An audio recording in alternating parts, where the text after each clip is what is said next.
May higit ng isang buwan tapos ang Zamboanga City crisis pero ang kalbaryo ng maraming residenteng naapektuhan ng bakbakan sa syudad.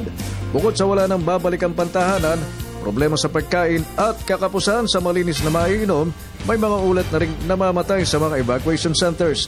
Kaya ang Philippine National Police, AFP, Muslim Group at iba pang mga sektor ganon din ang Optical Media Board gumawa na ng paraan para makatulong sa mga naapektuhan ng nagdaang bakbakan sa lungsod ng Zamboanga sa pamamagitan ng isang fund run na tinawag na Bangon Zamboanga.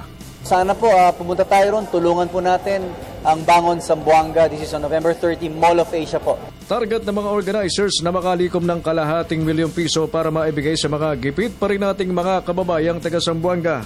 Ang target na halaga ay kaya umanong bunuin ng 7,000 runners na kung saan nilang ipadadaan ang kanilang ayuda sa lokal na pamahalaan.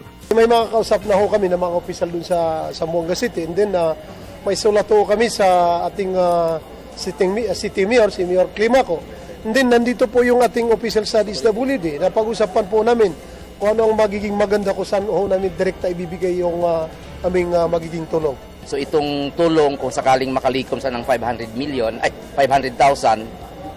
half a million, ay malaking bagay po ito makadagdag doon sa ating pangangailangan. Sa ngayon ay nasa 8,306 na pong mga pamilya ang nananatiling nasa may 22 mga evacuation centers sa Zamboanga City. Mayroon itong kabuang 38,000 individual na kung hindi man makabalik sa kanilang tahanan ay wala ng bahay pang babalikan. Para sa Telebisyon ng Bayan, Alvin Baltasar.